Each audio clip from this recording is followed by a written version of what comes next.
about the fact that there's a huge prize pool on the line and hundreds of thousands of people watching, and just get into it. I think a lot of these guys early game, they need to make that decision. Do they want to be an early aggressive team, or do they want to just wait to get that loadout? Do they want to wait to have those resources and feel comfortable before making those rotations and finding early engagements? So I love to see Dementos and Base Soldier playing together. I had a chance to talk to them briefly yesterday, and they're both very excited. They're both very talented players, and seeing them together in this event, I think they can make something happen here. One of my favorite landing spots is Mansion.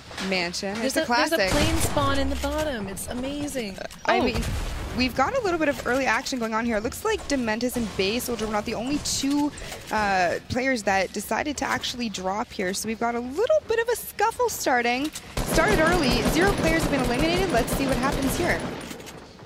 Yeah, we've got Dementis on top with the high ground, and Base Soldier taking shots from the side, but he does get shot with a pump shotgun, managing to take down Tom. Base Soldier kind of just trying to navigate the basement here, go through his builds. These players don't have very much when it comes to builds right now, so he's trying to reserve, use maybe just a couple. The edits are coming out here. Looks like they're having a little bit of a dance battle. Clingers are back in the game, however, so we will use those to break down Mateus's metal. He is very low on mats, so he is looking to kind of come back and disengage.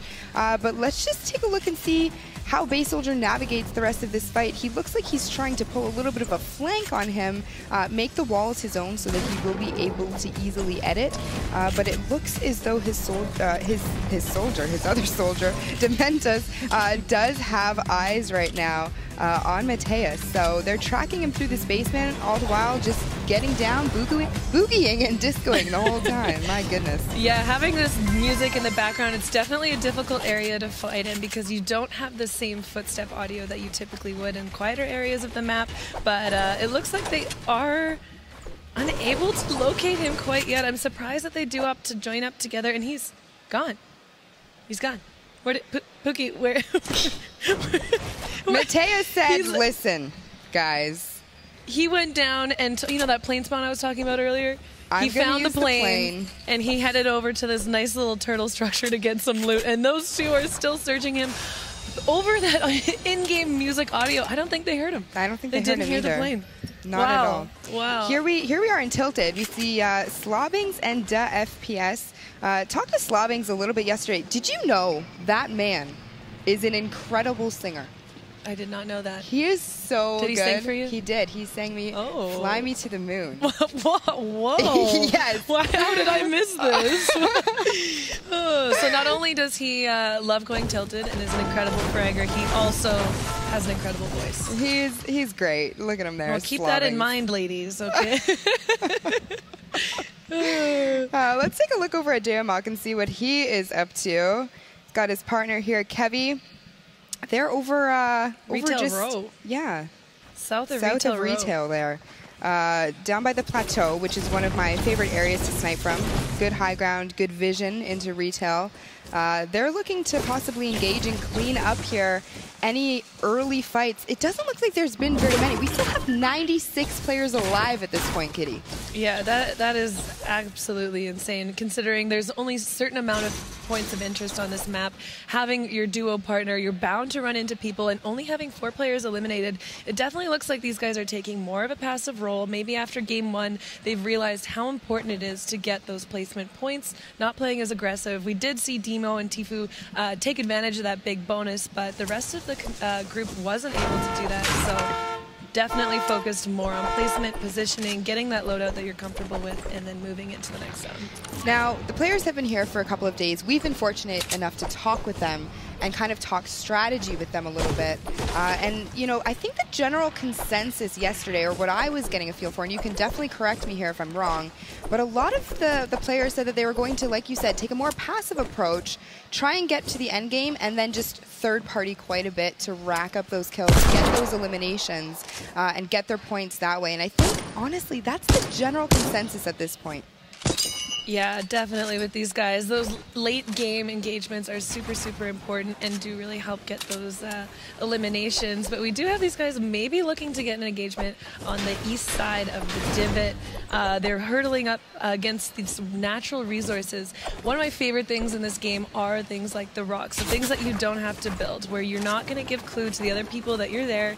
They're able to get a shot on Patek, I believe his name is, and he he does see the engagement. These guys aren't really pushing, just, you know, making sure that he knows they're there, and now rotating into the next zone. Yeah, and he does take shots with that new infantry rifle, just added into the game today. So if those of you at home have not tried it out yet, highly recommend. Has an excellent rate of fire, does a ton of damage, and is super accurate. So if any of you kind of like the hunting rifle and the heavy assault rifle, this is kind of an amalgamation of the two. You're going to love this weapon. Yeah, I haven't had a chance to use it yet, but I've seen a lot of the players choosing to pick it up over other weapons, which is great to see. I love when they add a new weapon in the game, and it's something that the pro players are immediately picking up and taking advantage of. Certainly, and we see Patek here and his partner kind of just rotating. They did have to kind of make their way into the zone. Next zone is coming to a close in 33 seconds, so you know where they're kind of at right now. They may start to get into a couple of engagements here just based off of the rotations from the other players coming into the zone and trying to get into the circle. They did take a couple of shots, but they are going to head up to the diner here, where they are going to be met by another duo. Tendons and his partner are there, and I know they know that each other is there, so we'll have to take a peek back later and see what's going on. But right now we have JDW, Ronan, Germ, and Aegis kind of at a turtle war. We're going to have to take a peek in their little shell here and see what they've got going on. Oh, wow. I think JDW just went down to a third party there. Ronan and Aegis choosing to probably take down these walls. Oh, yeah, you see the shots coming in right now. We do have third-party shots coming in. So this is going to be interesting here. Not something you want to happen. When you're so focused on the audio in your turtle war, you do not notice that third party that comes in. The wall could have gotten shot out behind you, and before you know it, you're down, which is what I think happened to these two. And now taking advantage of those stink grenades, unfortunately, just in time with those explosions, he gets the revive. The revive, the resurrection, the revive. But we are going to see a lot of third-party shots coming in here. Frosty is down and is trying to crawl away. I think he's afraid of getting hit with one of those stink bombs, it looks. I mean, those will take you out very quickly if you are down. 5 damage per tick. So you know what? You got to be very careful and very mindful of where they're coming from. Kind of excuse yourself from the situation, if you will, and crawl over to safety so you can get revived by your teammate. We have JDW here trying to get into a little bit of a build battle and take out some walls, make them his own so that he can edit and effectively use the shotgun to get some damage out on Aegis. Aegis does drop down, however, and does look like he is going to be starting to turtle. So there's a lot of edits going on, a lot of building, not too many shots being taken. These players are still kind of getting a feel for each other. It is only match 2 for those of you that are joining us from at home. So we have a ton of exciting Fortnite plays that I'm sure we're going to be seeing over the next 4 matches. Yes, and $100,000 in prize pool to give away to these random duos we have with us. But keep in mind, the zone right now is in that top left corner of the map. These guys are now recognizing, is it worth it to take that engagement to fight the other team at the cost of taking that extra storm damage? So you see Aegis is finally making his way out. He does escape with his life, and I think it's just the storm pressure on the other team that causes them to rotate so early. And you can see there, Aegis' stats did pop up. He had over 12,000 build damage, so damage to structures done. That just goes to show these guys really aren't taking shots on each other.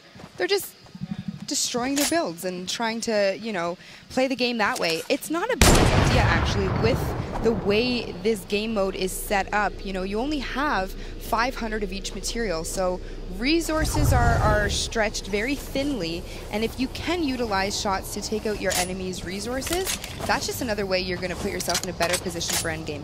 And I think what a lot of that was the Turtle Wars. It's the removing of the wall, replacing of the wall, removing of the wall, replacing of the wall, little standoff that they had at the south side of that zone. And right away we see these guys getting advantage of the mountain, taking that high ground near the center of the circle and using those resources to build their little 1x1s and hopefully take some advantage of shots on these players as they rotate in. Yeah, we did get a look over there.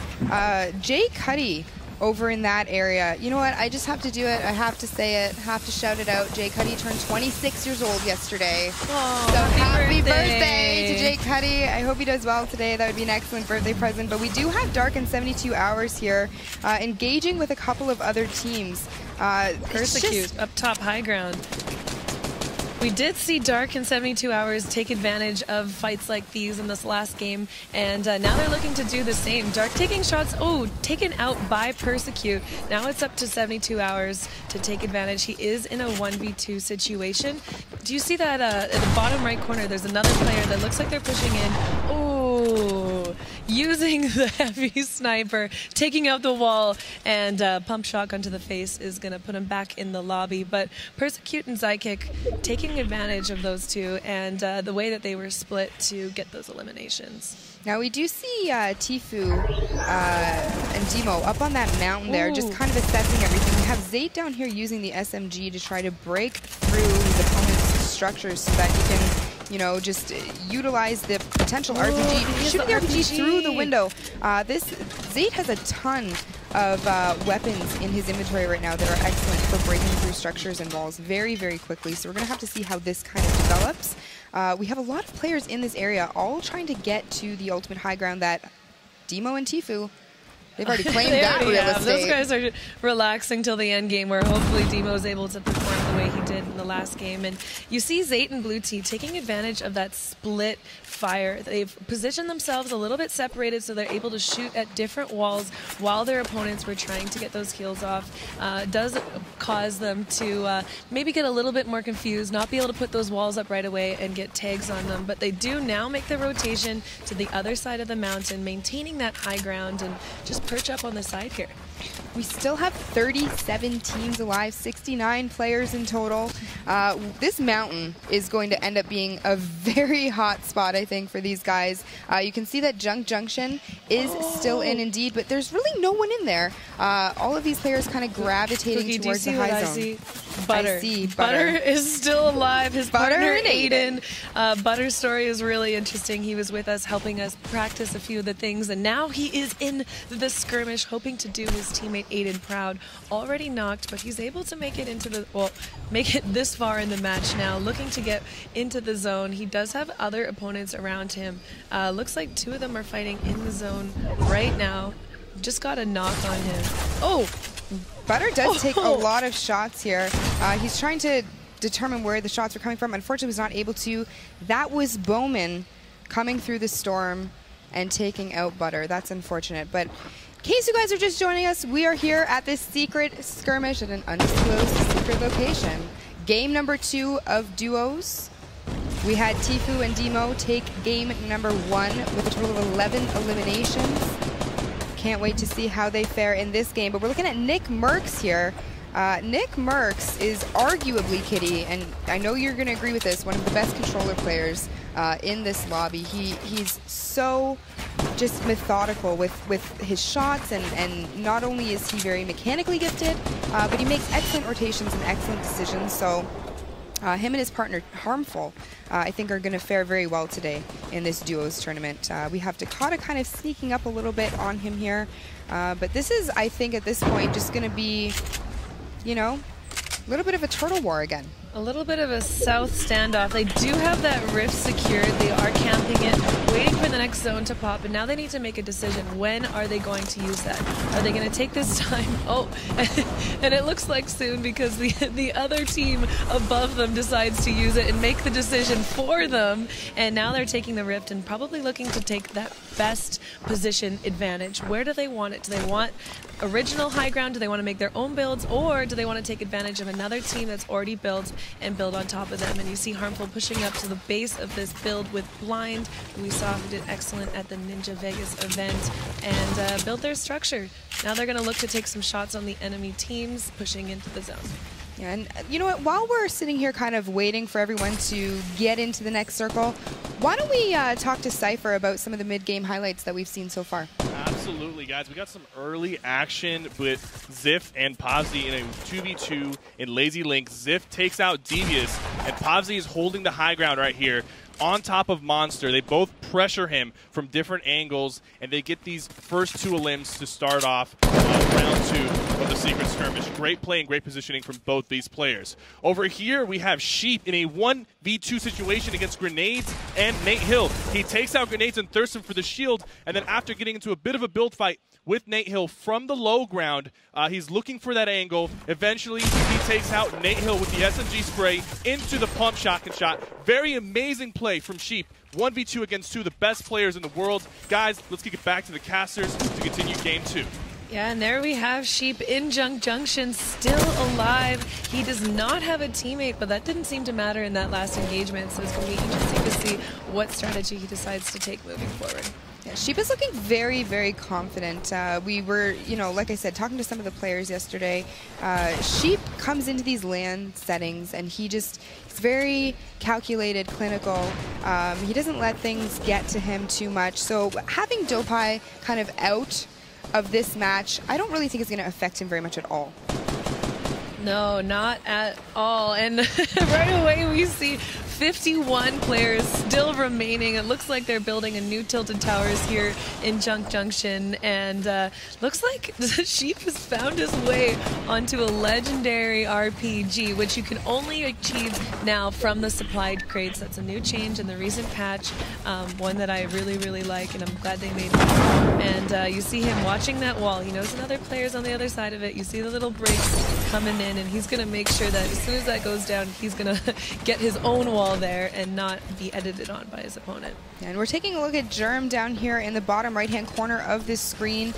He is also playing a solo game at this point. Kitty, what do you do? You're alone, your partner's taken out. How do you navigate that? How do you really, you know, take that game? It's not impossible to do. We've seen it done so many times. Give me a tip. I think you play it out exactly the same way. Make sure you're getting those great rotations, and you have no one to watch your back, but these guys know how to build. They're very, very talented solo players, so he's just going to make sure that he gets in his zone, he feels comfortable, and he relaxes. There's no pressure on him to fight. He really wants to be getting those placement points and taking advantage of that. So you'll see him just here turtle up, take advantage of the chaos of the 47 players that are left in this 5th zone. And yeah, I think he's just looking to make a little bit of noise now, get those edits, and just make sure that he knows who is where and not put himself in a bad situation. Yeah, definitely. Now we can see here shots are starting to just fly around the map. Things are going to start getting way more chaotic as the next circle closes in. Here we go. This is it. This is the moment. This is what all of these players are in scrims doing every night, training for this exact moment. We have Kayuzi there, Vide. We've got Mateus hunkered down in a structure as well. Psychic, Persecute, also in a metal structure. Everyone kind of just wanting to take shots, but you don't want to draw too much attention to yourself at this point, because all it takes is one other player to notice your head peeking out, and you will be sent back to the lobby. Oh, and right into that 1v1 of Bizzle, one of my favorite players. He's already done 471 damage this game. His partner, Triggy Soares, is a controller gang player, and I think the two of these matched together is going to be amazing. Bizzle is known for his great strategy, his clear rotations, and his great game sense, so having a teammate like Triggy to help him secure those eliminations is going to really do well for him. But oh, and these guys are sitting on a rift. That is an ideal situation. And Sheep able to pick up another elimination, or 2 more eliminations since we've seen him. Absolutely outstanding solo gameplay. like we said, he does have that RPG, does have the compact SMG and the shotgun. He is going to be able to heal up to 75 with the bandages at this point. But Bizzle and Triggy utilizing, like you said, that Rift to go to gain high ground on all of these players. And they still have a launch pad on top of that. So mobility going into these end circles is very important. Bizzle and Triggy Stores, they got it. Yeah, Bizzle is meticulous. He loves the high ground, and you can see him talking a lot. He is making most, if not all, of the in-game calls right now for his teammate. And like whenever we go to these high ground spectators, it is almost always Bizzle that has that high ground. And you see him making a push over, and nobody really noticing that he's up there right now. There's a little bit of chaos now that the zone is going to be a moving one. And you see everyone down below. Mid-ground, high ground, low ground. Everyone doing their best to get to zone. And hopefully get some tags on these guys as they make their rotate. Yeah, Bizzle trying to take shots to, you know, when you are using your glider or your umbrella, you are vulnerable for a moment. So Bizzle really trying to capitalize on that, get as much damage as he can. Even if he doesn't get a knock or an elimination, it doesn't matter. This is endgame. All you want to do is try to apply pressure, try to get damage on your opponents. It doesn't matter if you get the elimination or the knock. You're wanting to apply pressure so that later on, they're just easy targets to be taken out. Yeah, there's no way that these guys are getting the revive now with these moving zones as well. So that knock pretty much equates to an elimination. And we see Ronaldo and Saf, who currently have 5 eliminations, taking advantage of the stink grenades and the clingers. One more elimination is going to put them in that 2-point range for the main board. And they just got it. And there it is. Saf secured it. So speak of the devil, these guys. Look at you. Job. You are just, I mean, you're... Oh, and Bizzle, Triggy, like I was saying earlier, that firepower. When you put a controller player on the high ground like that, especially one as amazing as Triggy soars, he is going to be getting those eliminations. And these guys are now at 7 eliminations, heading towards that big bonus territory after that 8th. Amazing job. I mean, and ultimate high ground. Like, what did I say? These guys. You've got the premonitions today, Kitty. You want to make a prediction right now? Right now.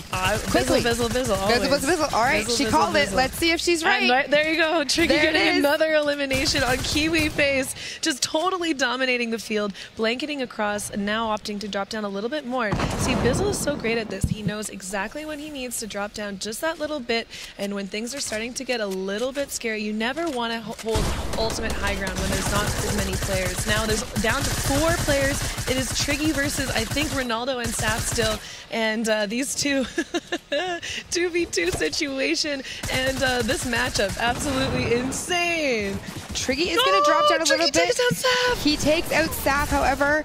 Triggy does go down, but it doesn't matter. Bizzle is there. Kitty! Oh my goodness! Oh, do I get extra points for that? I mean, I think you just won the duos tournament. I think we just give it to Kitty at this point. Wow! Everybody watching at home, put it down in a notebook somewhere. Kitty's got the premonition. Let's go ahead and take a look at the standings after those first 2 games. Standings time right here. Coming in, number 1, Bizzle and Triggy Swords. After that phenomenal game, they jump up 7 places to find themselves in the number 1 spot, pushing back Demo and Tifu. They won game 1, and they're saying, listen, step aside. You've got a new pack leader. Right 14 elims for them. It seems like elims are rewarding players with the points that they need to get on top. That's right. Bowman, Vivid, they're in 3rd. Ronaldo and Saf, they're in 4th. And Persecute and Psychic coming up in number 5th. I mean, even someone like J-Truth and Thweeful, look at them jumping up 32 places with their performance. And that's only with 2 points, Cypher. We're hopping into game number 3, so points still up for grabs. Every round counts, guys. Even if you have a rough start, if you have one good game, you can secure yourself a place in the top 10 very easily. Now, what do you think, man? You have like a duo that's kind of caught your eye? I think Kayun and Tyler 15 definitely have something to bring to the table. Tyler 15 performed really well in the Winter Royale, and Kayun is just a strong competitor overall. You better look out for them. Yeah, man. Ladies and gentlemen, we are getting ready to hop into game. Of course, don't forget, we've got Share the Love going on. We've got a hashtag of Secret Skirmish to use. Send the love. Send it to a friend. Also, we have a lot of cool things that we'll be kind of diving into as the day goes on. Player packages, and little things. Don't forget to use your favorite creator's creator code, because that will get you a free skin wrap. It will. Me and Golden will actually swap. I sent him the glider this morning. He sent it to me, and I was like, nice. "Oh, thanks, man. It's really nice of him." Yeah. No one sent me anything yet. Well, I got you. After this game, me and you. We're Cypher PK. We'll see the light of day. But guys, it's time. Game number 3 here on the day. Secret skirmish time. Bus is on the way. Flying in from Jump Junction down toward Pueblo. The players have left, man. They're out and about. Yeah, I'm wondering if in this game 3 people are going to switch up their strategy, or they're going to stick to what works.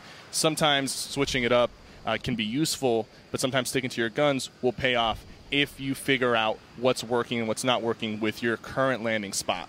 Yeah, and keep in mind, guys, this is randomized duos. We got all 100 players, randomly assigned them their duo partner, and said, good luck, it's time to show up and play. And man, the action has not disappointed. Yeah, by now, some of these players should start forming a bit of a stronger bond with each other, considering some of these guys are playing with each other for the very first time. Yeah. Maybe they got different landing spots, different tempos that they like to play at, and now they just kind of have to fuse into one tempo that works for both players. That's right, man, and already off the bat, we're seeing players start to lock down locations. Obviously, Tilted Towers is going to be quite the hotspot. Looking in right now, you can see Aiden, but where is Butters, though? Is he close by? He's still alive. Looks to be okay. He's got some shields on him. That's really good. Aiden is currently looking for some minis or a slurp, chug jug, anything can help at this point. He still has the entirety of this apartment building to loot. It doesn't seem like there's anybody in the building with him. Hopefully he will find the shields that he is looking for. That's right, man. I really want to see these two face off. Aiden versus Nick Merckx. We've seen it a little bit, but it hasn't quite panned out in the way that, at least me personally, I'm looking for it to go down, right? There's that chug jug, clutch chug jug from Butter. Is Nick Merckx? He is in Tilted Towers. I assume maybe he might switch things up, but he's still committing to it, and I like to see that. Listen, man, Controller Gang represent. They're saying meet up in Tilted, time to battle it out. Best man wins. Yeah, they love landing here. And then we face off against everyone else still left in the lobby, but that's okay. Nick Merckx, you see him? It looks like, okay, he's all the way here near the clock tower. Okay, yeah, so they're opting to land in the corner of Tilted. It's a little bit more secure. You can't get pushed from both sides when you're landing in that corner building, so it's a bit of a safer drop. However, you do give up the central position and the high ground that is offered from the apartment building or the center big building of Tilted Towers. Yeah, and we're seeing people start to fight things out, but let's see where Nolan and his buddy Armand are. There looks like they're facing off against Base Soldier and Dementos. We saw Klinger get thrown. It's going to blow up an RV there on the right. It's only got a great AR. Yeah, I was going to say, man, look at the loadout. It's not ideal. I mean, he has 2 mags, rather. That's okay, but all you have to do with to apply pressure with is that AR. It's not really what you want. And only 5 builds now. So Dementos and Base Soldier, but the Base Soldier is missing half of his health in this fight. Dementos is sitting up top with 150, so that is a pretty big advantage for Armin and Nolan. They just don't really have the weapon loadout right now to put pressure on them. You see Dementos drops a few bandages. He says, all right, Base Soldier, you need to be the soldier. Carry me through this battle. Armand here looking to just maybe play things, a little slow here. I like that Nolan and Armand are, though they saw Bay was pretty low, they weren't just like, let's go full send. They're still respecting these players. Again, guys, this is 100 of the best players across the competitive scene. So they're pretty far away from the safe zone right now, and this landing spot in particular, usually it can provide enough loot for just one set of duos, but 2 people here fighting for this landing spot isn't really a big payout for the winner anyways. So either these guys have to make quick work of each other, or one of them needs to disengage and just leave and go try to find loot elsewhere. We see that team just bailed. They're like, you know what? Cypher called it. We need to leave. So Base Soldier. And I think that's definitely the smart thing to do in the situation. Both set of players don't really have anything, but over here we have Vicaros and Naga Ops in a fight with Ronaldo and Sap. We see the dualies come out. That is going to be Ronaldo. Looks like he's going down. Sap left to fend for himself, and now he's a little bit on the back foot. We're going to see the ramps and 90 start to come out as they try to isolate Sap and shut him down. Vicaros still super low. Here comes so he's the going to thirst. try. Yeah, he's going to confirm this to give that health back over to Vicaros if he can. He's got eyes on Sap. The dualies putting in that work. Not enough. He has no more ammo. Okay, so he has a second pair of dualies. This is getting really, really crazy right now, They've got to be careful. Everybody's got really low health here. Even though it's 1v2, Saf could easily turn this around.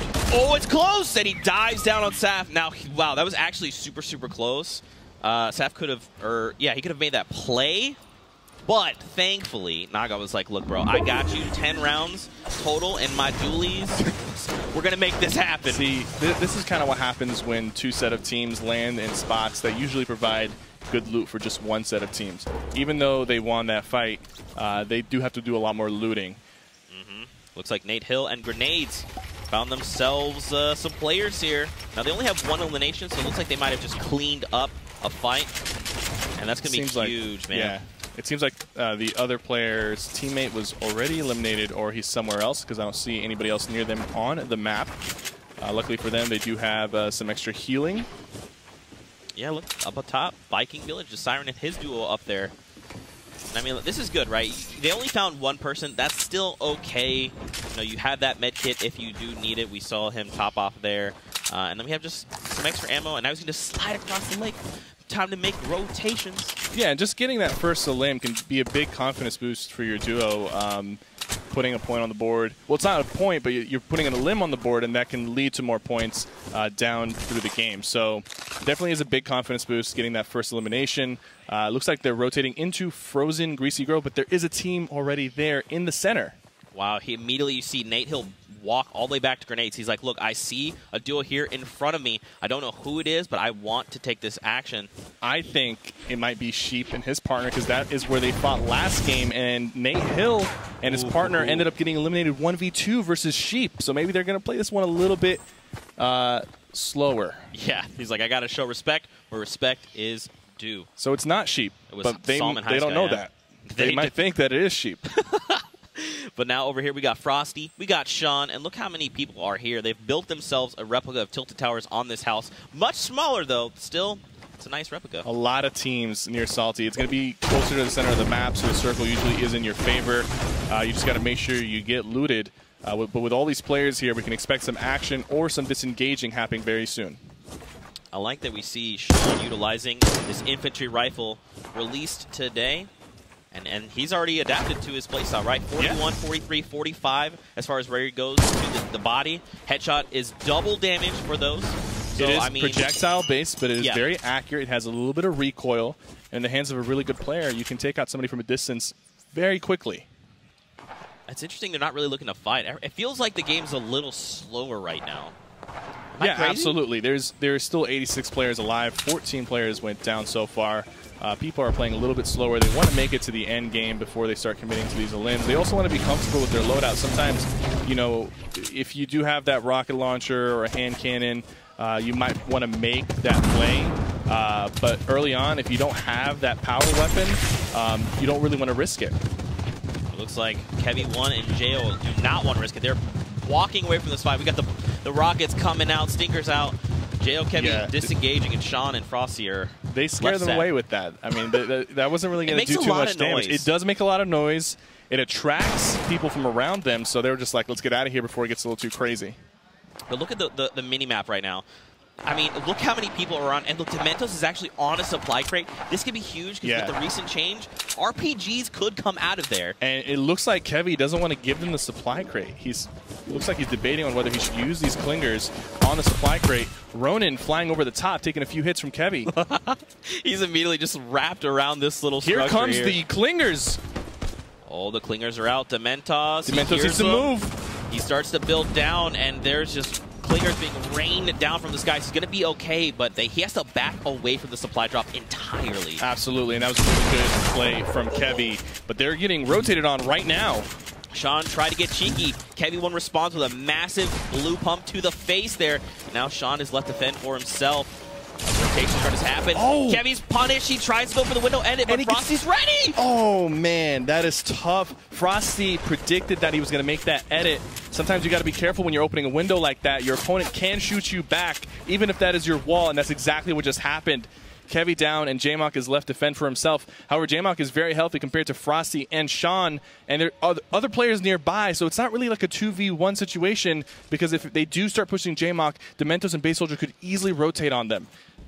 It looks like Dementos and Base Soldier actually didn't want it. They just kind of walked back into the town there, maybe looking to find some additional loot. They're pretty far from the storm, so not the direction you want to be moving in, but Jo is going to have to make something happen. They're launch padding right now, actually. Oh, so they go over the top, and now it's Jo left by himself with Sean and Frosty. They're going to fly right by Poach and Tendons as well. Looks like shots are going to come out, but Nick Merckx, the man, the myth, the legend, here with Harmful. Looks like Paytech and Overpeak want a little bit of this action. Yeah, I don't think they notice that they're right behind him. Here comes the shots. Only hitting him once for 25 shield. They're still very healthy. Trying to build up, trying to get this angle. He draws a beat here on Overpeak and Paytech. Just laying down a few shots. Nothing crazy. I like this. You know, in a lot of situations, you want to try and take as many shots as you can. Recognizing when to conserve. Massive props here to Nick Merckx. 4 players rotating into the circle. Nick Merckx taking a little bit more damage, but he's going to be able to pop off these mini shields. And he's opting for the Chug Jug. And, you know, that's probably smart because it takes 15 seconds. You're usually not going to be able to pop that unless there's some downtime. He's committed to it. He's going full send. He's like, I'm going to need this extra shield. And now, here's the thing, man. Harmful's left to kind of hold off these two in front of him. Look at this mini-map. Yeah. All right, there's people everywhere. And Harmful's doing a great job just staying aggressive, staying in their face. Even though, you know, Nick Merckx was popping that Chug Jug, he didn't want them to know that he was popping that, so he just kept pushing them, and he allowed him to get that Chug Jug off. And they're now pushing from both sides, taking out Overpeak and going for his partner, Pate 1K. Absolutely amazing play from Nick Merckx and Harmful. Great positioning, great understanding of when to push and how to look like the bigger duo in this fight. That extra shield there that he committed for from that Chug Jug paid out dividends. His health, he might have actually gone down, and now it's okay, right? He gets the extra 50 health, which in this case is shield from that elimination, right? They can make upgrades, they find mats, ammo, and here's the thing, Dementos and Base Soldier, they don't actually even want it. They hear the action, they're like, look, this storm wall right now is at our back. Yeah. We got to hightail it out of here now. Harmful and Nick, they're not stopping. They smell blood, and they actually did get a shot on Base Soldier, and they both know now that Base Soldier does not have shields because he did get that white damage. But that was a really big 2v2 for them because they secured their first point of this match with 4 limbs right there, and they've got the Rift to go. They've got a good loadout. They've got shields. Base Soldier is still over there with the Mentos. Neither of them have shields, and it doesn't look like they have any. And Base Soldier's in the storm right now still. Yeah, he's not good. He has literally had to walk back in a storm to get himself to safety. That's how much things are looking pretty dire for him, I'll be honest. One AR shot to Base Soldier from either Tendons and Poach or Nick Merckx and Harmful will take him out here. And I think they know that they're weak. They came out of the storm. They've hit him a few times. They know they don't have shields. This is a really bad spot for the Mentos and Base Soldier. However, Nick Merckx and Harmful can't push because of the fact that Tendons and Poach are on top, and they could capitalize off of that push. They absolutely could. Keep in mind, though, they do have that Rift to go. They can bail when they need to, and they know this, so they're applying as much pressure to Mentos and Base Soldier as they can. They've got the ammo camp to do it. So Here it comes. Laying down shots. Tendons and Poach. Just like I said, they're going to go ahead and prevent Harmful Nick Merckx from securing these limbs. They do want to save that Rift to go for the late game. They do have 4 launch pads. Harmful is carrying 4 launch pads himself, and they're probably going to use that to get into the circle and save the Rift to go for the later circles when the circle is moving far into the storm. Yeah, absolutely. Over the hill, though, Poach, Tendons, it looks like they're backing away. They have no eliminations, man. They need to try and work for something. Those elimination points are super, super valuable. Yeah, and I think Dementos just got knocked. I'm not entirely sure who knocked Dementos, but Base Soldier is going to go ahead and leave him alone. Now he's going to put a shot down. That was a nice the infantry hit. rifle. Putting in so much work. It was Poach that took down Base Soldier, so this is going to see 2 eliminations over him. 2 more, and that's a point for them on the board. And now they're just looking to make it safely into the current safe circle. There we go. They secured those 2 limbs. They still have 2 Rift to goes. They're trying to get into the circle. Poach and Tendons have the kit to make it to the end game and potentially take the W here. Aggress here. This is Nick Merckx that they're going to be facing off against. Can Poach make something happen? Harmful is down below, so now obviously they're going to try and take the high ground. Nick Merckx, though, playing it slow. He's like, listen, man, I got to make my way back to you. I like this. He did get punished, but it's okay. They're back together. Yeah, you notice the tempo that Poach and Tendons have. They pushed really, really fast and aggressively to take the high ground, but once they took it, they slowed down because they understand they need to make it to the end game, and they respect these players and understand that any fight they get into could be their last fight of the round. So they're going to go ahead and slow it down, have the high ground. They know Nick Mercs and Harmful are underneath them, but they're not really looking to make an aggressive play. You'll notice Poach, he only has 13 shots in his gray AR. He has a gray SMG and a green pump. That's not a really good loadout. Yeah. So, if you're looking to fight with that, you better either be really confident or know that your opponents are very weak. That's right. Now, before we get into more action, I think we're going to need to call in an expert here to catch us up on those mid-game highlights. Bala, what do you got for us, my friend?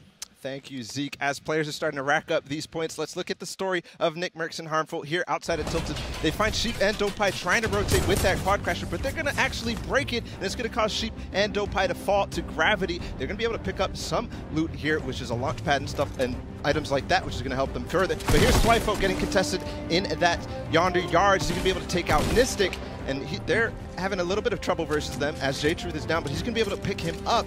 And now back to Nick Mercs and Harmful. They actually chase down Aiden outside of Tilted as Aiden tries to escape. He's not going to be able to. Here's Harmful and Nick just pressuring that front, and it's not going to be enough for Aiden to get through that wall. And there it is. They're going to go ahead and pick up a Rift to go, a launch pad, and that's where you see them now in a position to score. Nick Mercs taking out Aiden in 2 of the games. Yeah. Getting some of that revenge, some of that sweet revenge. Now, he didn't eliminate him in Tilted Towers, and that's kind of part of the process of transferring the ownership of Tilted Towers. You have to eliminate the opponent in Tilted. It looks like they just use their Rift to go to get into the circle. Poach and Tendons are going to go ahead and just recycle that Rift and save their 2 that they have, and that's a great, great payoff for them.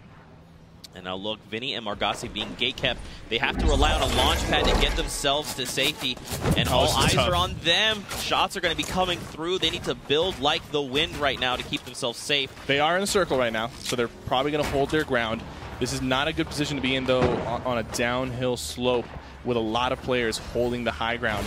And it doesn't seem like they have a lot of mobility on them. So on this next rotation, it could get a little tricky for Vinny and Margassi.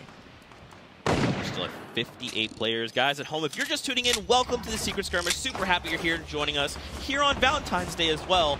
We're in game number 3 of the Secret Skirmish duo format, randomized duos, that's right.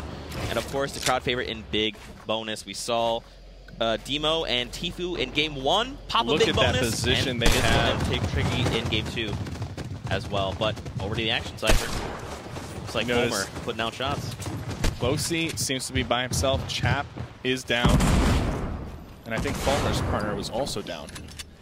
I mean, listen, man, there's chaos everywhere. This is what happens when you put 100 of the best players in the competitive scene in one lobby and say, duke it out.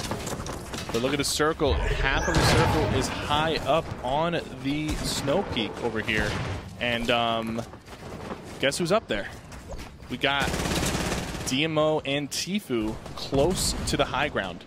Really good positioning for the game 1 winners. That's right. I mean, this is what they do best. And now, I mean, check it out, man. We still have plenty of people left. 50 players, and it's about to get super claustrophobic. There in the distance, we see Kuros go down. Kiwi Face trying to save him. Doing everything he can. Yeah. And Takada as well taking shots. And I mean, look, Poksy's like, listen, I want some of this action. That loadout right now, Cypher, I'm not feeling it. Yeah, I'll be honest, man. Fortunately for him, he does have the 2 launch pads and the Rift to go, but he needs to secure in a limb and trade out some of his goods, because Gray AR, Gray SMG, luckily for him, he's got the purple pump, but that's about the only thing working for him besides mobility. And a little secret stash.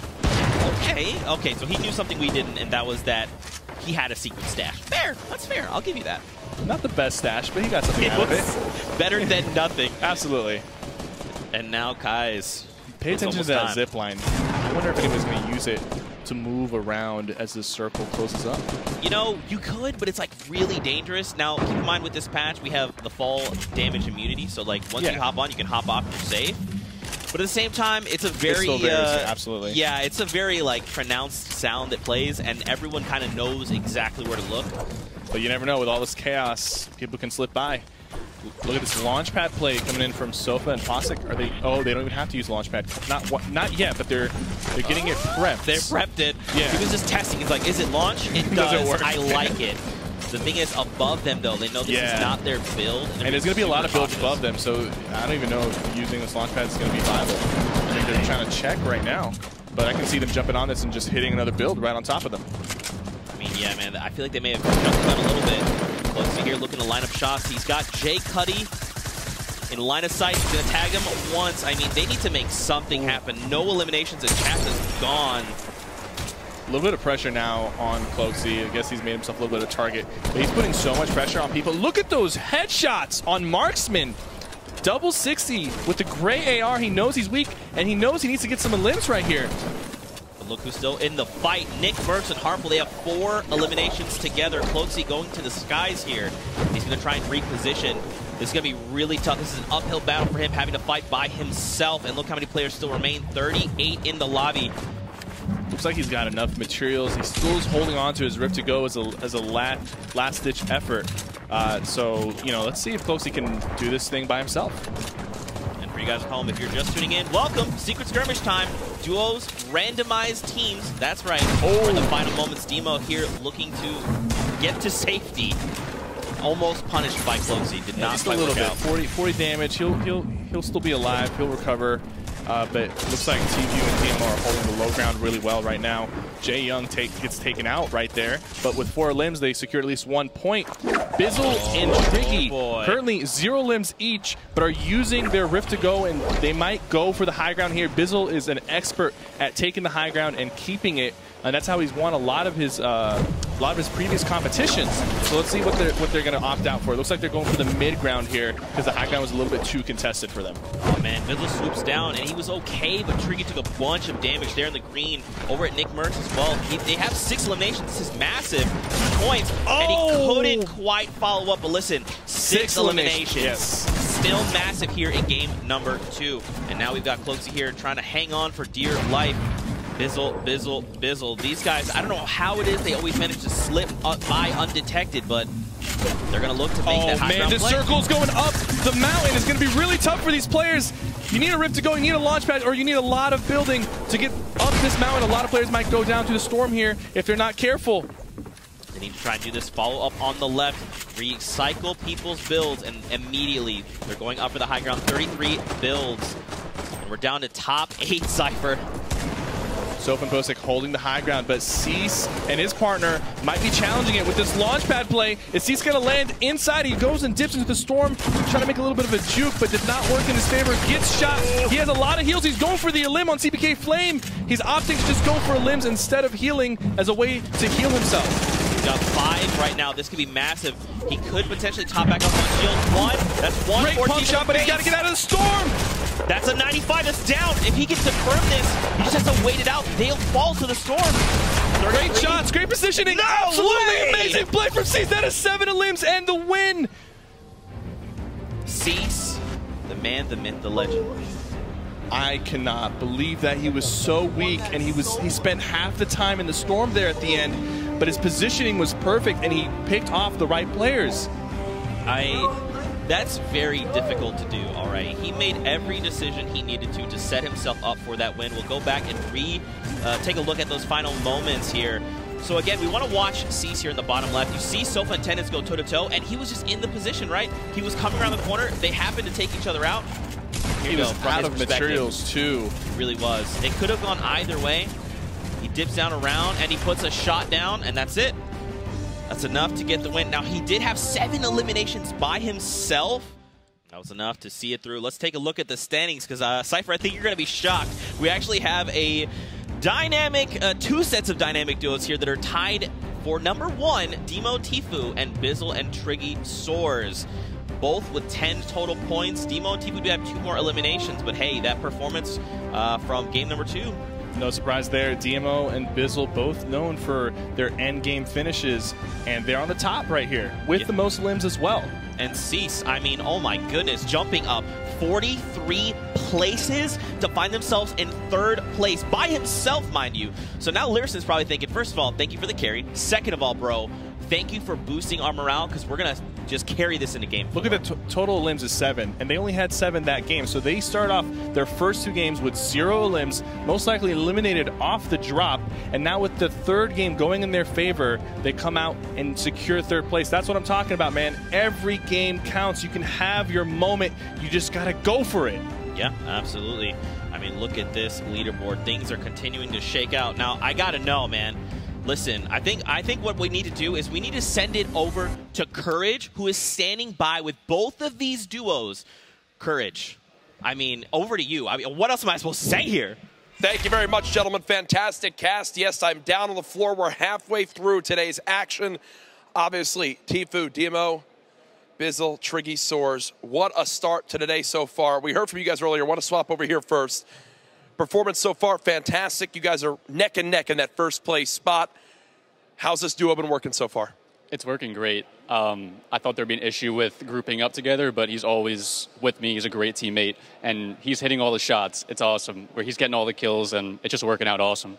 Oh, for sure. Now, obviously, we're seeing great teamwork from you both, but, you know, the big talk of the town, Tfue. Another time where you got a great partner who just seems to be getting all these eliminations. What's working right now for this duo?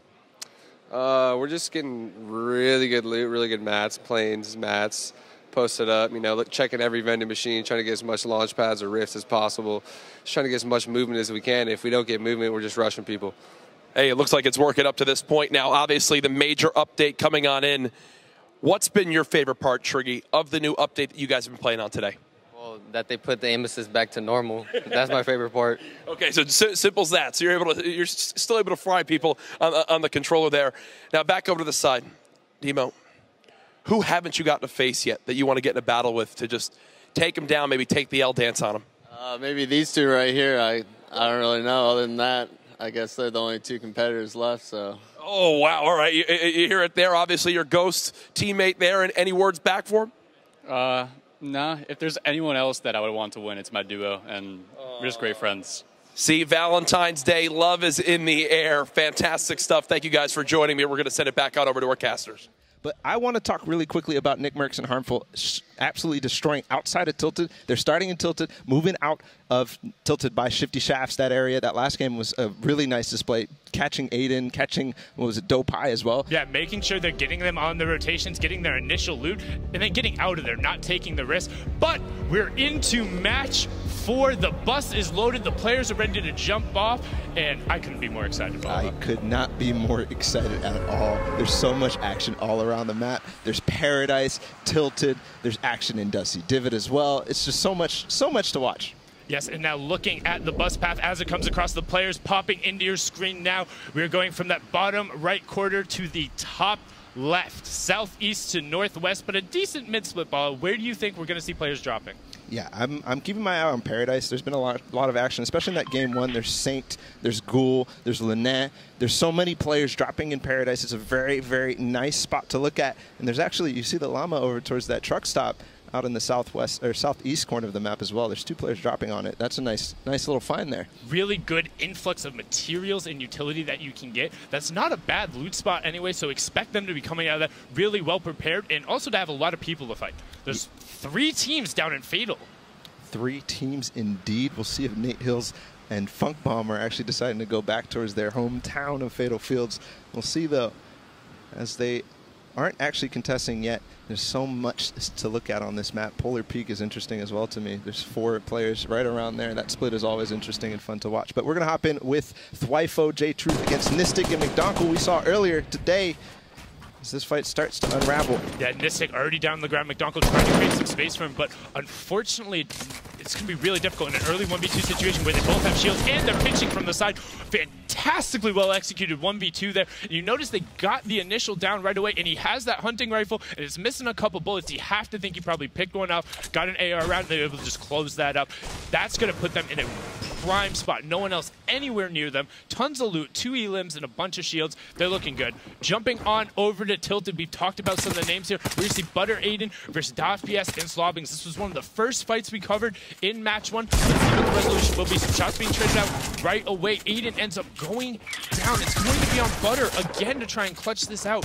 He has a decent amount of shields and a pump. Not a bad situation to be in, but not a great one. And it looks like he's going to opt to disengage. He's leaving Aiden there. They're going to clean that out. More shields and an elim for them. He's just trying to get away and find a spot where maybe he can make a 1v2 play. We've seen this before. You just got to get somewhere, crouch, and hope they either disengage or someone else comes in. Yeah, and we saw Butter in that situation as well over towards that basketball court before. And unfortunately, Aiden's going to go down again. There's so much action here in Tilted. It's so difficult to keep up the different drops. It depends who wins specific buildings, who gets the landing there perfectly. But you can see Slobbings and FPS go right up on top of that tall building in the middle there. And Nick Mercs is there too, actually. It's that other pair we were talking about. These have been the 3 teams that are in there. It's the Butter Aiden, Nick Mercs and Harmful, and then Slobbings and his teammate just trying to get whatever they can.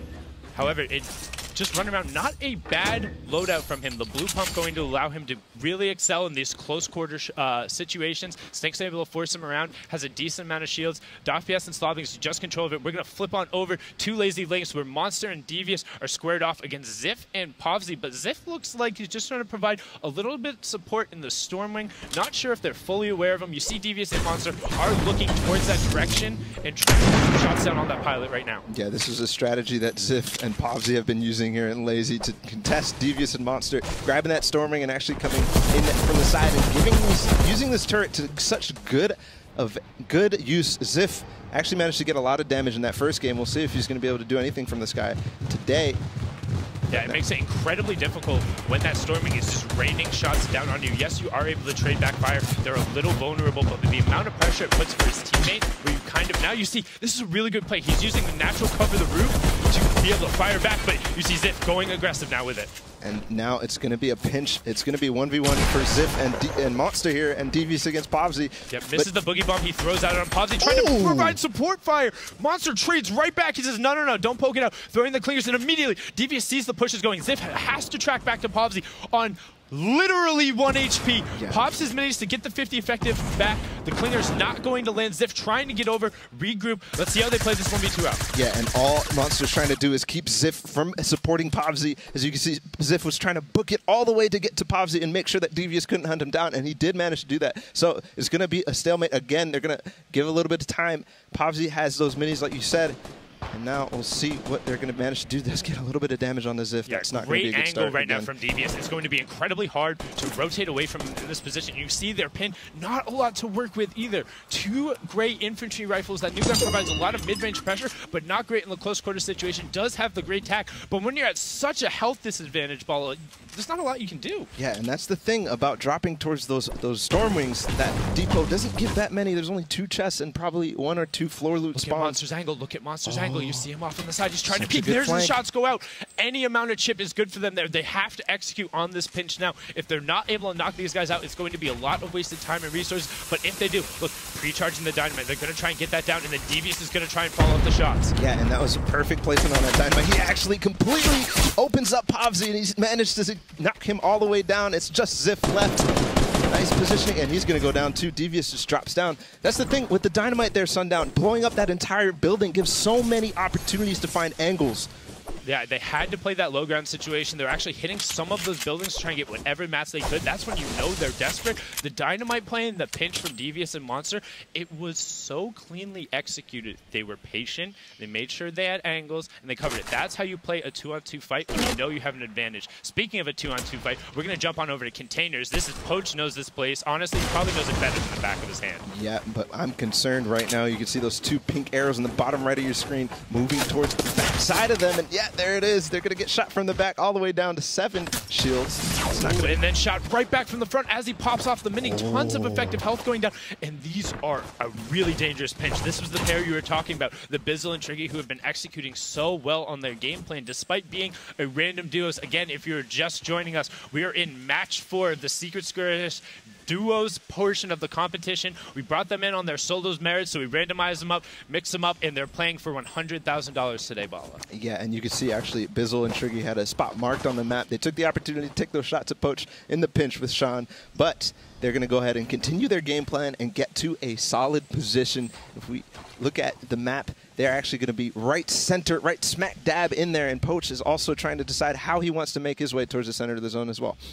Yeah, but a lot of people are going to be converging towards this northwestern location. Containers is very popular as a rotation spot because you always think like, oh, maybe I should check in. Maybe there might be something else here. Maybe I can sneak a little bit of loot that wasn't there.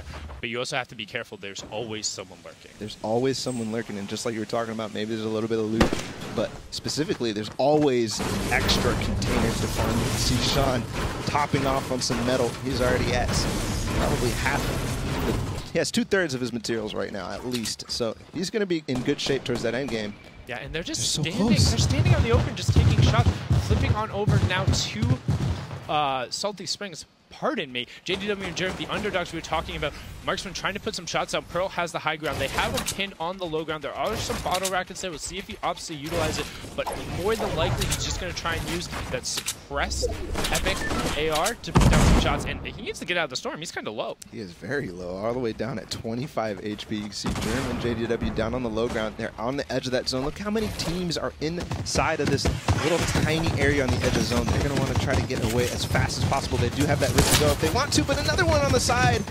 He's going to go down to 27. Now, this is the typical for the edge of the zones. Why do we see so many teams end up pumped up in here? But unfortunately, they're right down there. Rift to go out. That is such a smart play. Yeah, but he's not out of the woods yet. Only 7 HP. He's going to fall. That's such an easy target way up high. All they have to do is box up and look up. And though JDW goes down, Germ is actually, he's going to try to loop back around. Thwyfo is hot on the tails of this. So they were pinned in by the Stinks, are able to clean it up. There's Thwyfo, good job. So being pinned in by the Stinks with only 20 HP immediately ticks down. Rift goes to gets out, but you're an easy target then in the air. These are very good players. They've qualified from PAX West, TwitchCon, all of those solo performances, earning them an invitation here to this secret skirmish and just showing their ability to track these targets and not let them out.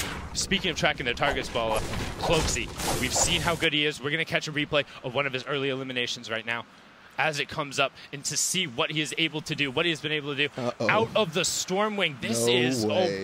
No way, I don't have words. That is just otherworldly level of tracking and finding that, and then able to clean up on it afterward from the Stormwing. Good rotation. Normally it's known for just rotating. Cloaksy's showing it can be used for more. Yeah, you see some players who are so good with those snipers, get those shots a lot, but we're going to hop into this fight right on the edge of Loot Lake. It looks like Blue T is under pressure. I don't see his teammate anywhere to be found. Mental Space Soldier coming in. He does get the cone in. He's going to get the edit. Blue T is also getting pressure from above, but the Mentos goes down, actually.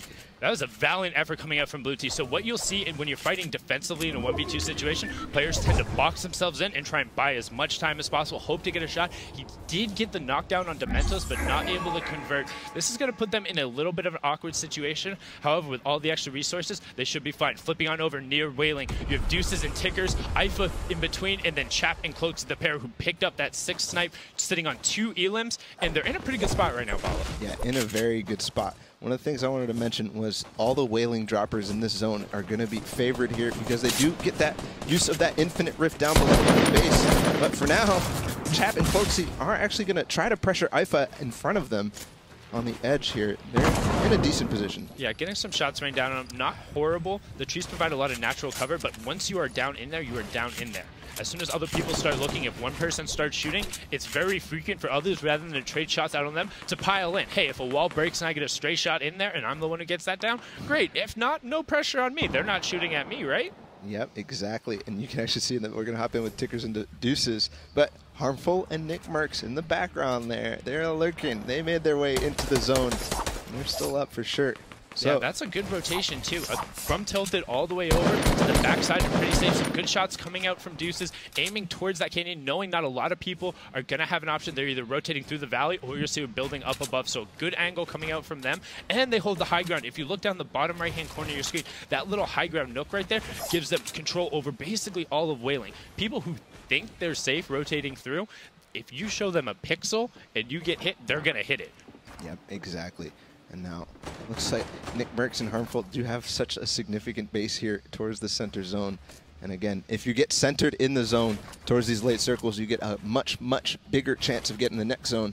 We're going to hop into the 3rd zone in 5 seconds. We'll see where that lands. Yeah, and just a quick state of the game. There is 68 players remaining, 37 duo pairings, so a couple of solos running around there. We know Butter was one as well. If Harmful and Nick waiting, trying to get one more elim to grab a point. That point will be crucial. Every single point matters right now. Looking at that top 20 situation, 2 points is going to put you into it right now with a couple of good tiebreakers. So everyone is valuable. Yeah, and just taking a look at that 3rd zone that has been revealed in the bottom right, you could actually see The Infinite Rift is still in play, so all the players that are down there, I believe I saw Cease and Learson actually down in that Infinite Rift area, are going to have such an advantage if this continues to go this way. It could even land on them a 4th time, possibly. And one other thing to take into consideration, when the circle comes up towards Wailing Woods like this, there's going to be a lot more natural materials in play over the course of the game. It's really easy to constantly top back up on wood and then leave that wood supply down there. As you're rotating, you always see just little bundles here and there. Pick those up. You're going to see more mats in the late game than traditional, simply because of the availability of resources in this circle. Yeah, absolutely. It looks like Frosty, ZK, and Sean down there doing that specific thing as well. A lot of metal actually down there to be able to do that. Yeah, a lot of those buildings, people don't really think about it. Sometimes you just got to break a piece of furniture. I know it feels really good. Just smash that lamp. It's super rewarding, particularly when you have one of the pickaxes like zhung, zhung.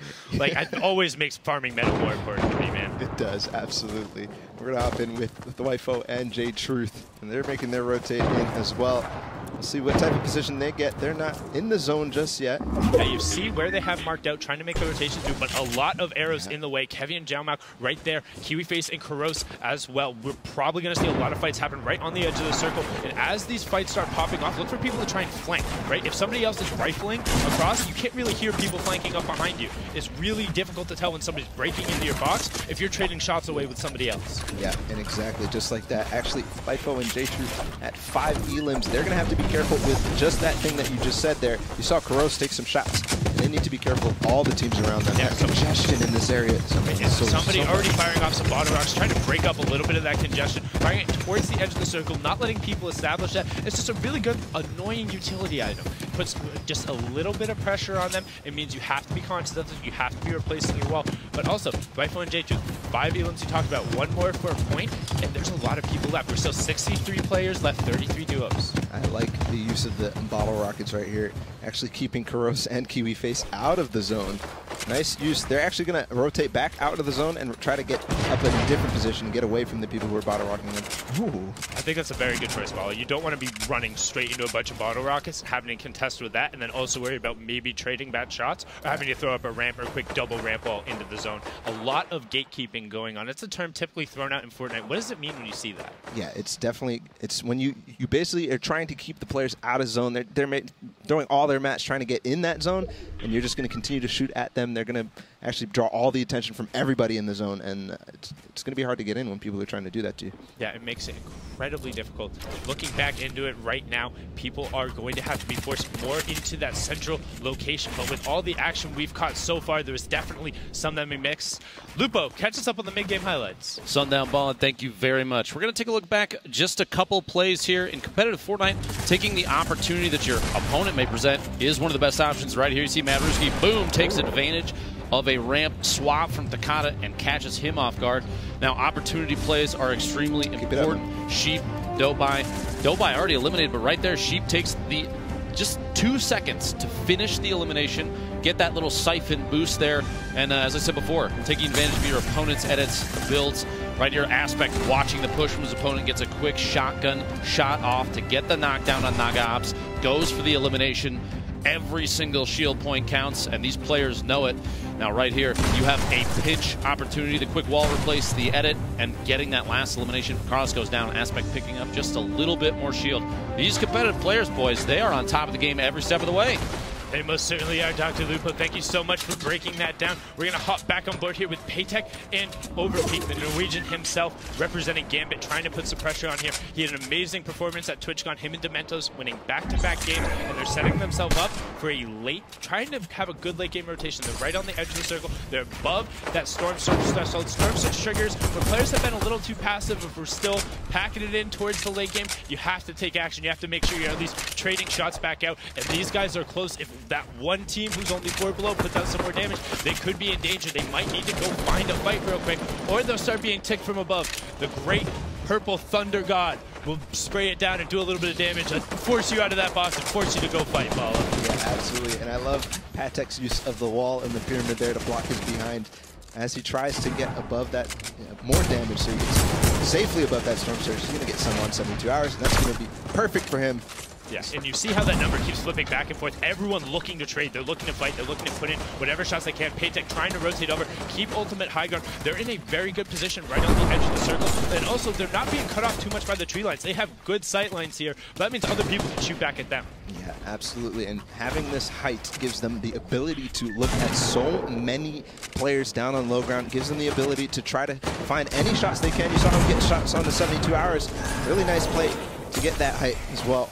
Right now, we see the picture-in-picture. Cloaksy on the side, being pressured. They're sitting on 3 elims. They need to pick one more out. Chap is on no shield. Cloaksy being forced to pop whatever bandages he has left, but shots are still being sprayed in. Using the pyramid inside of his own structure to be a little safe there. Give himself just a nice little nook to heal up. Chap covering as well, saying, I got you. Pop your band-aids. Put them on. The versatility of that pyramid. We talked about 2 techniques now right in a row. We'll see. They have a ways to go, but they do have the 2 launch pads to try to use. 10 seconds on that zone, but we're going to hop in with Tfue and Demo, who are on the edge a little bit north of, as they see, they do have that rift to go. That's going to be really good in towards that end game. Yes, and just a reminder, these are our current leaders, tied with 10 points at the top with that Bizzle and Triggysaurus pair. We've been talking about Demo, however, going down. This is what happens when you get separated. Tfue is not going to be close enough. Those late game downs generally will get converted on very quickly. People are very elim hungry. They want the points, they want the siphon. Immediately, he actually gets down over him. He's covering. He's going to try and get this revive off Bala. There's somebody trying to push, but I don't know if he knows exactly where Demo is. And yes, he does. And we'll see. He has to leave for the storm as well. And Tfue might have the time still here. Just a second. No, it looks like he's going to leave. Oh, he's going to try. Can he rift both of them? No, I don't think so. I was just about to say, they're going to try and bring him through, maybe get a quick revive and then rift. They're right on the edge of the circle. No, they have to go. Yeah. And here goes Tfue. Yeah, just going to leave him. Absolutely. As he looks for the best position, he might decide to land on this high ground. We'll see. He's only one in the air. One of the things when you're rifting is sometimes you bring a lot of people with you, but in this case, only Tfue up in the sky. Yeah, we talk about that recycled utility players. They hear the launch pad, they hear the rifts, you look to run for it, and the new circle now populated. People are going to have a far run. Tfue staying up enough so he can get prime position on the next rotation, but also play a little bit of a loop goblin, drop down, pick up some free stuff, and a supply drop there. I really like that decision. He stayed high, but we see Daxor in the bottom right now, trying to finish the elim onto grenades if he can. No, he's not going to be able to do it. I love what Tfue did with that rift to go. He stayed up so long so he could see that new zone. And then found the loot as well, but here's Daxor and Fulmer. Yeah, flipping over, things are about to get hectic. 36 players left, 23 duos. Remember, only the top 5 duos will secure points. Otherwise, it's all elim. Storm Surge active again. You see that on your right-hand side. Players, as they rotate, are going to be looking to trade shots even more because of it. Chap ending up going down the side. And you hear, this is the recycled utility we talk about. As soon as one person throws a launch pad down, everyone else is like, I find it, I see it, I got a rotation. Yes. But if you don't, you get caught on the backside. Nitmix picking up 72 hours, him and Monster going at it, stuck in the storm. Tfue trying to rotate through, has the front ground right here. Not worried about it, he's ahead of this rotation, and he also has a rocket launcher. This could be incredibly efficient. Look at that, Zhao, right away, immediately to the face, picks it up. Sitting on max, what else can he do with it? He can blink here, that's going to be the story. 9 elims right now, 9 elims right now for Nick and Harmful. They are in that big bonus territory. Big bonus means every single elim here on out is an extra point. Nick gets the rift, they go up, they're all on the high ground. However, that was not his rift. Harmful is still down there and fighting. You see them on either perspective. Right now, he's completely alone, trying to play safe and just finding shots. Good heavy AR shots out there. 22 players left, 16 duos. RPG comes through, does not find him. Immediately tries to box himself back up. Yeah, one of the issues for Nick and Harmful right now is that Nick had those launch pads if he wants to make the rotation, so Harmful's on his own here. As you can see, he's getting shot from all directions. He's gonna go ahead and make through. And no, he goes down. Edits into the box right away. Another player there. That's the problem when doing these super close quarter rotations. Everyone is in a box. Everyone's behind it. Everyone can edit it out. Nick getting to the edge of circle, getting in the front. This front position very good. He can now edit the window and look for where other players. They have to rotate past him, and he has time to think. Trying to see who else is by him. Right in the box. Next over. 100 immediately. Falls up with a 90, but neither of those two players are together. They're fighting each other as well. Nick knows he's low. Able to convert on the down. Tickers goes down. That is 10 elims for him. That's an extra point as well. So they've already wrapped up 5 elimination points. 11 duos left, 13 players, so only a couple of solos running around. Will Nick be able to find more? Will they be able to challenge towards the top? Aegis in the middle. Lyricid above him. Anthony and Punisher having a fight on the backside. Anthony picks that one up. Lenon all the way on the front trying to get there. Nick is hunting Ghoul. You see on the back. Anthony picks up Triggy as he was solo. Triggy's not going to be able to pick up any additional points in this one. Down to our top 8 duos. 10 players left. This is getting 10. Shot comes out from Aegis, does not quite convert. Still hitting that player, has to be so low, Bala. Yeah, absolutely. Aegis trying to manage to get away from these players. That's what you want to do in these situations. Get away from these players. You see Nick Mercs did go down. I also want to touch on Lyrison and Cease actually up on that high ground. So we'll see. This is a point here. Yep, next duo eliminate. Not only was that a point from that, yeah, because it puts them into that top 5 team. Now they want to hit top 3. There's only 4 teams remaining. Stuck out in this one. Gets picked up by Thwyfo. Now it's just a straight 1-on-1. J2 to Thwyfo. Able to be picked up. Unfortunately, Thwyfo goes down. Anthony cleans it up on the backside. 5th Elam pushes him to 2 points. Gets the victory out. But right there at the end, I don't know if you saw it, Thwyfo and J2 had 11 Elams. We had 2 teams pushing into the big bonus right there. Nick Mercs able to get there. Thwyfo able to get there. They have to be happy with that performance, but let's not count out our victory royale winners right there. Anthony and Clarity G, very well executed from Anthony. You saw a couple very clutch fights going down the low ground, cleaning those up, and we're gonna see those final moments over again. So they're not super low. Anthony cleans that up right there. Aegis is out in the storm. Thwyfo turns around right up, immediately blasts it back. Anthony, great shot to equalize, and Thwyfo doesn't have the pressure. He had already swapped over the heavy AR. Anthony remaining calm, remaining cool, remaining collected, winning every single one of those close engagements and then converting into victory royale and 5 eliminations. That's going to be an additional 5 points for them coming up. Yeah, like as far as the leaderboard goes, it's been neck and neck. No one's been safe. The energy in this place has been real, and players are bringing it today on the dual format. I know, it's been so exciting. Well, let's look at the standings here and see where we are right now, because as it stands, you got Demo and Tfue. They're still going to be up top, continuing to add on with those eliminations, which keeps them protected from Bizzle and Triggy, who are gaining on them.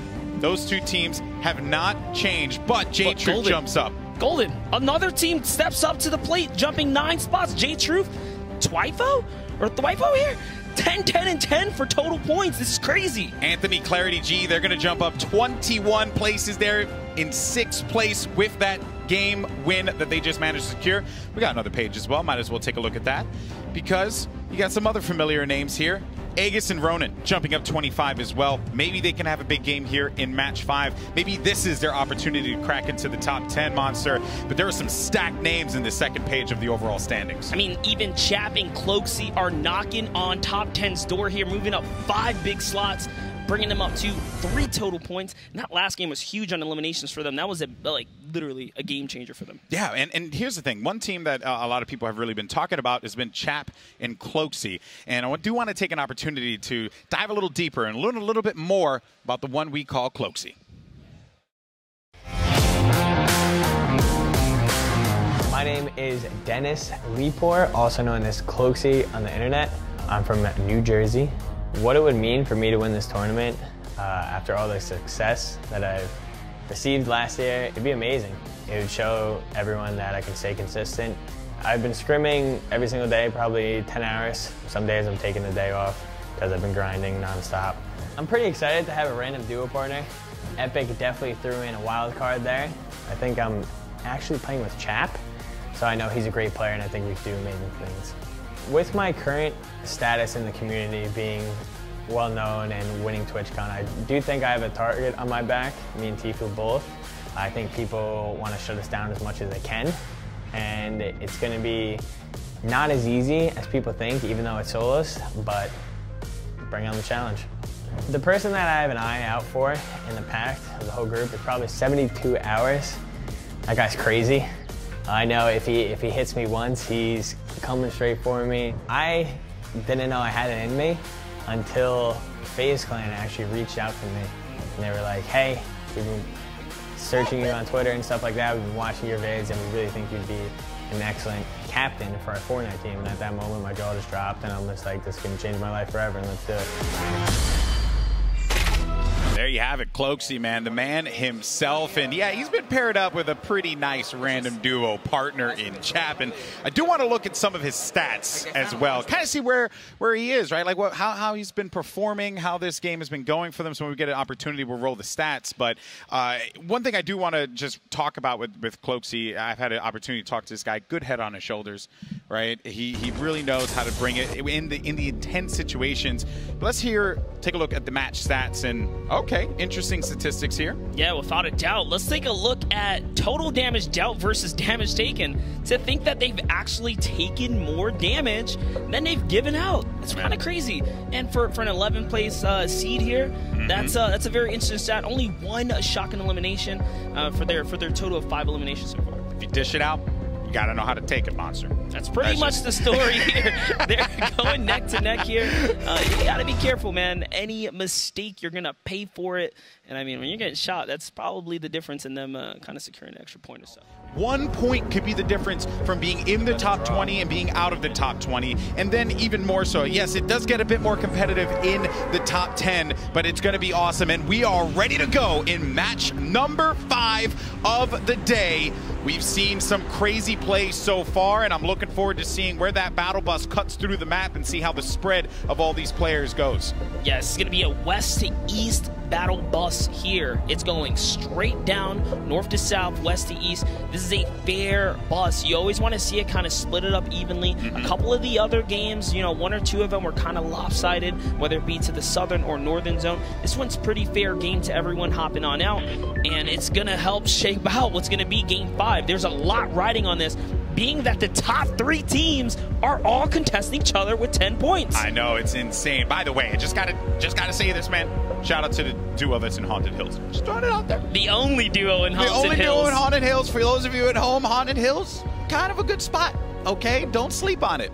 Okay, anyway, we're going to be making our way over it now. We got Linane and Ghoul, Vicaros, and Naga Ops. We could get a little bit of a skirmish here, a little secret skirmish, you like that? A little secret skirmish. But we could get a fight early on. It's just, it's rough when you get these like really close landing spots, and you don't want to take the fight early, but you also, well, winning it, I mean, means you can come out maybe with some shields if you come unscathed in the battle. Like, there's just a lot of opportunity there. What you've been in these competitive situations before, Monster. You've competed in the past. What, I guess, is that early game looking? Are you looking to take that fight early on? Well, with 5 matches in, there's no question that these guys know what's going on by this point, right? Either they've been winning this early game or they haven't. You really have to shape your play style and understand your situation that you're in. Linane and Ghoul, we've seen them kind of make it to the end a little bit. Yeah, Vicaros is sneaking around. Oh, sneaky. This is going to really depend on how it lands the first shot. Already going to go. Popping off here. He didn't miss, though. Already going to go in this one now. The battle's about to begin. Now, remember, you're going to have that build count there on the side, and you got to be very mindful of that. But Vicaros is going to have the ultimate high ground. He's going to get tagged up. 4 HP in a dream. He's going to have to drop down, but he will be downed. And it's going to be up to his teammate Naga Ops, but he won't be able to pick that up in time. And that is going to be a cleanup there. And they take out both players. That is going to be beautiful for them out of the break, getting 1 elim apiece. I want to talk about that engagement. Vicaros did some of the cleanest building I've seen, using those cones and just kind of turning them into ramps on the fly. That was butter smooth there. Hopping on over to what looks like Lazy Lynx now. It's Povzy and Devious. These guys, we talk about early game engagements and knowing who to expect. These guys have been battling since the start. And, you know, you don't want to give up your early game. You don't want to give up your spot, right, and change your game flow. These guys have been going toe-to-toe every single time and losing most of the time. Bear in mind, you had Ziff, took out Monster. Not the Monster sitting next to me. The Monster was paired up with Devious. So this is going to be a 1v2, and now Devious is waiting this one around. He knows that the pressure is going to come, and all he's got is the dualies. Now, while I may love the dualies, this is just not the situation that you're going to want this in, considering that he has 2 builds. And on top of that, he does not have a lot to work with. He has the dualies. He has that gray AR. And to give you guys a little context, up until this 5th match here, they've lost this early game contestant 4 out of what will be probably the 5th time here, because it's a 2v1. He's getting flanked there. Ziff is waiting for. He's trying to line up the shot. Oh man, you love to see this, but Devious gonna drop back still with only 2 builds. That high ground there is just for them firmly, and that is going to be a wipeout from Lazy, and very frustrating for Devious and Monster. Goodbye in game number 5. It's going to be Povzy and Ziff who come out on top. They will own Lazy Lynx and all the goodies that come with it. But now we got another battle that's about to unfold here. You got Bay Soldier. I know him and covering his action and his gameplay for many, many years now. It's good to see him in this kind of setting and scenario against Aspect and Snood. They're gonna wait this one out. I love it, kind of like getting the measure of this Monster, right? Like seeing what they're gonna do or how they're gonna try and approach a nice 24 tag there with that green pump. Yeah, Aspect and Snood looking to take this high ground. Beso just kind of holding up here. He's looking for the peak. He kind of misses the shot there. And now is disengaged. You don't want to be in the face of 2 pros at once. That's definitely not the play. So you kind of see the caution there, although he knows they don't have any shield here, Golden. Yeah, he is working with 80 health, 50 shields. It's not bad. They get those eliminations. Remember, the Siphon settings, which actually went live for the public matches, is live here in the Secret Skirmish. When you get an elimination, you actually get a 50 HP buyback or shields, depending on where you are with your health there. Aspect and Snood looking around. They don't have much in the builds category, only 3 for Aspect. And this game, this one is definitely slowed down. Pleasant Park is kind of screeched to a halt here, Monster. That's really right. They're just kind of looking for the opportunity, playing that low ground warrior. He doesn't have shield, and that's what happens when you peek. Base Soldier's now knocked with the big shot there. Take a look at Snood's camera angle. He's going for the top play. Nicely done. Nicely done. And that is going to be an elimination there. Snood manages to secure that one against Dementos. And then Base Soldier goes bye-bye. That cheese on Snood's face was contagious. He made me smile. They were clearly happy to win that battle there. Ooh, now Sheep up against Grenades. Sheep, actually, a person tweeted me just a little while ago. They think Sheep is going to be one of the winners here. Also, you get those clingers back in action. Gotta love to see those. Already seen Sheep go toe-to-toe with Nehill with these engagements now. The good teamwork from Sheep and Dopai here. I can see the plays being made. They have the high ground. Yeah, they have him pinned. They have him pinned down low, and Sheep's continuing to hold the high ground. Grenades is going to get tagged up as well. Very well done there by Sheep, and that's going to force Nate Hill and Grenades to have to turtle up, and this is going to give the ultimate high ground to Sheep and Dopai. Beautifully done there. They can heal up and get some time. Even with no shields, they put those shots down and they put them on the marker, and that's why Nihil and Grenades are losing this engagement here, because Dopai and Sheep have put those bullets where they need to be. And every other time we've come here, this is why Nate Hill hasn't been in the aim games, right? It's been Sheep. This duo here is really clicking right now, and it's showing in these battles. Stormwing. The dreaded Stormwing is swooping in from above, applying a lot of pressure onto Sheep and Dopai. Dopai is going to be down, as a matter of fact. You just see him there to the right, and Takata swoops on in. So this is High Sky and Takata. Grenades, Nate Hill down low. Third party in this engagement.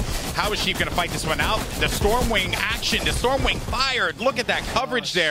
Really just having a back. Psalm's going to be the one to swoop on in now, and we have a lot of players in this engagement. High Sky is going to be up above. Takata's going to get eliminated by Grenades, though. So when it was looking bad for Grenades and Nate Hill, things have kind of changed. But then the action, the fire and fury just continues to come on down here, and Grenades and Nate Hill cannot seem to get out of this fight. It's like the battle that will never end, and Psalm with 2 eliminations. This guy, he's so good. Lines up the shot there with that blue AR and sends him down. And he's going to go for the engage. They're just going to swoop in and try and clean this one up. You kind of have to. They came in at the perfect opportunity and really won that engagement, even over the last team that had just kind of landed there. Takata just had no chance against High Sky here, and Nate Hill's now left to fend for himself. Kind of unfortunate for Nate Hill to lose his duel this early. Psalm's going to bring himself a big point here. They need that to put them up on the board. Look at that loadout. Double rifts here, Golden. Very, just a good item to have, and kind of just allows you to be able, if you're in a rough spot as far as the storm goes, you can kind of rotate out, and that will work out nicely. Jay Cuddy here is going to be in the fight because his teammate Punisher is going to be out of this one, and the Stormwing, once again, a third-party Stormwing, and Jay Cuddy just needs to play defense here. He's only going to have 18, 16 builds. It continues to dwindle on down. Maybe he gets a moment of respite here to breathe and relax for the moment, but Nick Merckx is going to be on the prowl. He's jumping right on in. Harmful and Nick Merckx, and that's going to be Jay Cuddy. You're out of here. Nick Merckx does go down, but Harmful should be there for the pickup. Yeah, that was a snipe coming right from the side here. That Stormwing. We haven't seen a lot of third-party Stormwing, but the confidence, I guess, is back in the air game here. They need these elims. This is what happens. You pull out the dirty plays towards the end. And that was Bowman who got the elimination on Nick Merckx. Man. That is a rough one to have to deal with, right? Tough pill to swallow, especially in this early game. And look at Vivid circling around, Vivid and Bowman. They were doing so good. Nick Merckx and Harmful kind of won that engagement. I mean, you know, kudos on him kind of disengaging, getting back to Tilted. His little hometown. He knew that there was some loot back there. Picked up that chug. It's going to bounce him right back. Take a look at Vivid and Bowman in the air here. browsing around, looking for the next engagement to kind of hop on. And, oh, wow. So we saw Nick Mercs get sniped. It was actually a plain snipe from Bowman in the air with the heavy sniper. No wonder. He had so much health. He didn't stand a chance. Yeah, I hope it would be nice if we got that replay there. Or maybe Bowman just does something for us here and gets a nice little highlight, right? They call him Bowman clearly for a reason here then, yeah? This guy, man, they make a pretty good team flying oh so high together. It's a nice little date for them, right? You know, just taking a sky stroll. Sniper damage, 525. Wow. Incredible DPS there.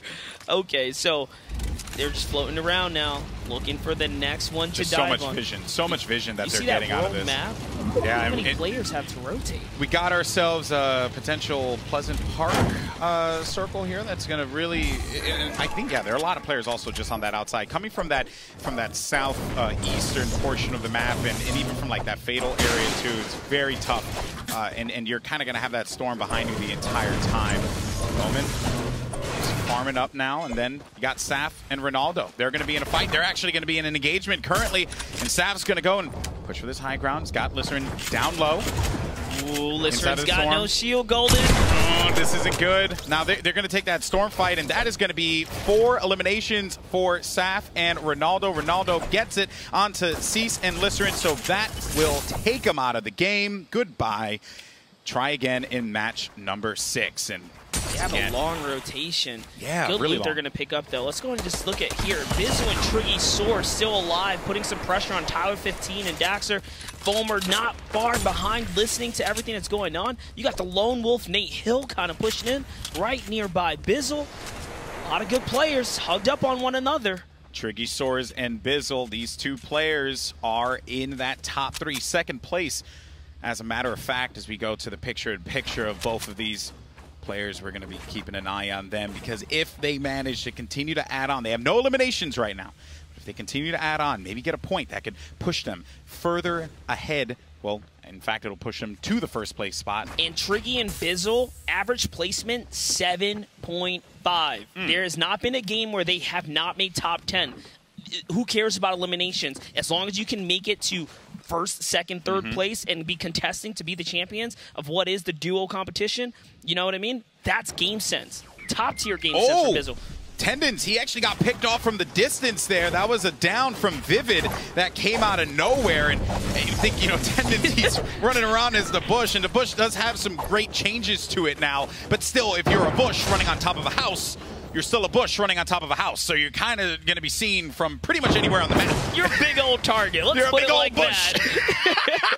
Oh boy, I'm gonna get fired. All right, so Poach does need to pick up Tendons here, and Vivid with a beautiful snipe, and that's Vivid and Bowman once again. These two guys putting the sniper to use. Bowman gets a shot on the Nick Mercs. Vivid gets it down there on Tendons. Kind of just puts the